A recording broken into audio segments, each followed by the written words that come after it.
JJ Redick officially signed or agreed to be the coach of the LA Lakers. Interesting, he had his press conference today too. I don't know if you saw any of those tidbits. I did not. Okay, so he addressed, I'll tell you, and then for everyone too, he did address, someone asked, was LeBron, part of the process? And this is once again according to what he said in the press conference. He said LeBron, me and him did not talk about the job at all until the day I got the job or agreed to it. And like he said LeBron called him like 30 minutes later after he agreed. So nonetheless, obviously very interesting, because if you've once again are following social media, there's already people bringing up. I think First Take made the graphic, of his quote unquote coaching experience, which is his I think son's fourth grade team. Obviously, though, we know he has playing experience, and if you follow some of his content like I do, I think you have as well. Obviously he has a mind for the game, no pun intended, for his podcast. But he has been doing this for a while, and obviously been doing commentating as well. But what were your thoughts on the hire? I think, like I said, I think that JJ definitely can be a good head coach. I am personally of the belief, though, that I would prefer to have my coaches at least get some assistant coaching experience, just because I imagine there's a lot of probably random small things that can maybe derail your first year or two, that if you're an assistant coach and you just kind of like see how somebody else handles those things, it's a little easier. Now, it is beneficial that JJ is a former player and recently retired, so like he definitely has experience in the locker rooms and all those kind of things, so I'm not doubting all that, but it is just a different role where you have to like be the leader and the decision maker, and I think that it's just beneficial to at least get like a year as an assistant coach. I know a lot of people are making the comparison to Steve Nash because he got brought into the Nets, and look how that worked out. Once again, former player, and to his credit, a significantly better player than JJ Redick. So regardless, like I said, I really enjoy JJ Redick's content. I do think that he certainly has a mind. The only reason I don't like it is actually from JJ Redick's perspective.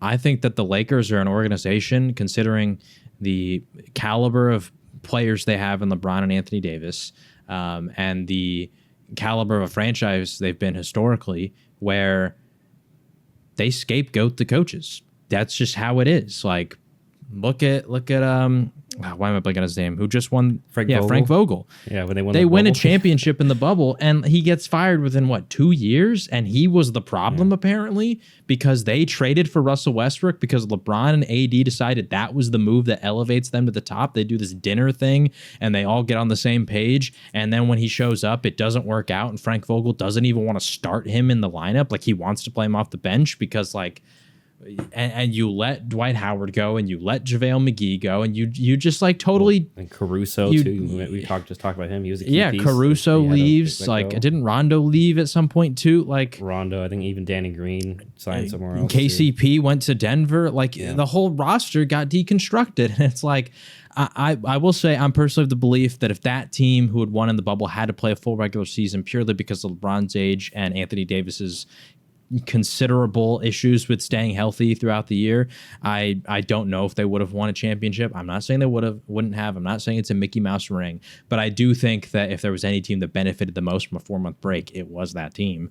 And the fact that the season was significantly shortened. That's all I'm saying. But regardless, you won the championship fair and square. Everybody had to deal with the break. Whether you benefited more from it or not doesn't really matter, because everybody went to the bubble and they played the playoffs and you won.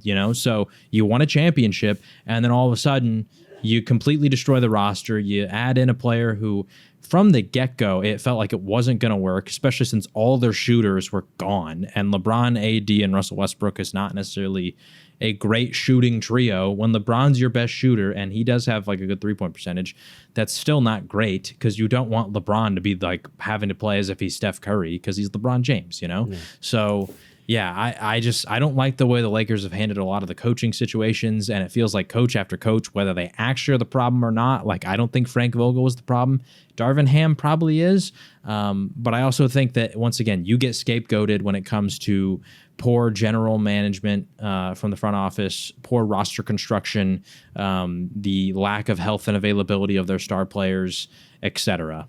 So I would really hate for JJ's coaching career to start on that kind of note. If it works, this is going to be fantastic. But here's my issue is there's already the talks of them going to draft Bronny because they want to keep LeBron. And Bronny, I think that's somewhat of a wasted draft pick. If you get him at the end of the second round, whatever, because that's a second round pick.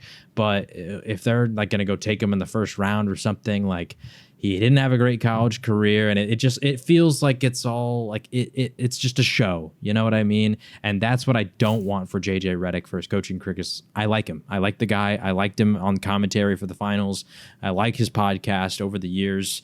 I think he's really entertaining, and I just think it would be such a shame for his entrance into coaching to be that kind of a thing. Like, imagine if 3 years from now they're all blaming Redick. That would suck, you know? Yeah. And then even if and that's one of my fears too, is even if he returns, like, it's not going to have the same. He'll be looked at differently. Unfortunately, he's, for lack of a better phrase, he's going to have that stink with him. You know, like, it failed, you got fired, it didn't work out. Yeah. You know? Like with it's just generally going to happen. So yeah, I think all that is it's pretty. Like, I have pretty much similar thoughts. The one thing I want to add too is, like, it's going to be interesting too, and another reason why I'm like not a fan of the hire for JJ's sake is, like, feels like you're already alluding to, like, you don't have much time and much flex. It doesn't feel like, I don't know their cap space, but it doesn't sound like they have much flexibility. And, like, I don't know, like, I hear like, oh, they're gonna have to trade D'Lo, but like, D'Lo's solid, but I think at this point, once again, kind of like to what we were talking about earlier with the Giddey, and D'Lo's way further along in his career. Like, we kind of know what D'Lo is, you know what I mean? And especially at this point, like, does he have that great of value? Especially if you're going to be trading for potentially what I'm seeing, like the DeJounte Murrays and such. Like, I don't think the Lakers have the assets. Like, I feel like we said, like, every year it feels like, you know, all these Laker fans are excited about these quote unquote assets they got. I'm like, y'all don't have great assets. I mean, the assets that they're hyped about are like Cam Reddish off the bench. You know what I mean? And like, Cam Reddish does not have a great year. Let's be honest. And that's someone. Gosh, here's the crazy part is, like, honestly, the only asset that I really think in terms of value that they have, not to cut you off, is like you've got Rui Hachimura, but even he, like, his value is not like crazy. I think Austin Reeves. A lot of teams would love a guy like Austin Reeves. And then you got like Jared Vanderbilt. That feels like the three pieces that I feel like if I was looking at the Lakers roster, I might be potentially interested in trading for. Like you said, like a guy like D'Lo, he's 28. He's getting $18 million next year. Like, it's his last year of his contract, so the fact that it's an expiring deal, maybe that's appealing to teams. But other than that, like, do people want to trade for Gabe Vincent? Do people want to trade for Taurean Prince or, you know, Christian Wood? Like, you know what I mean? It's just yeah, like even like Gabe Vincent, then they give him. He's getting $11 million a year, and he didn't play much this year, so that's his value went down from the moment after, compared to when he signed. You know what I mean? Like you're saying, and then I think and then even Rui, he didn't really improve his stock. If anything, I would say his stock, in my opinion, is a little bit lower than it was last year. Yeah, he didn't really take that next step as a role player this year. So and then the Jared Vanderbilt thing, I think he's a solid player, but. Apparently, and maybe this is why they let go of Darvin Ham, but he didn't get much playing time. I remember towards the latter half of the season. So there obviously was some issues there. So yeah, it'd be interesting to see what offseason moves they make. Obviously via the draft and free agency as well, whatever they can do.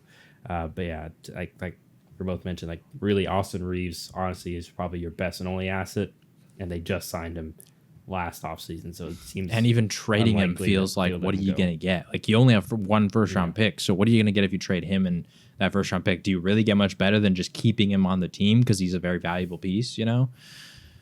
Yeah, and like Caruso's already gone. Caruso probably would have been around that value, you know, potentially, like you're saying, like if maybe the Bulls would have taken that, Caruso and not Caruso, Reeves in first if the Lakers would offer, which they probably didn't, but you know. Yeah, because I can't think of any other role player around that salary range off the top of my head that would fit well with that core. But we'll see what wizardry the Lakers attempt to pull off. But it'll be definitely interesting and fascinating to watch and see how it all unfolds. Well, wishing JJ the best of luck, and hopefully, I'm guessing that his content's done. I don't know off the top of my head, but I would assume so. I haven't.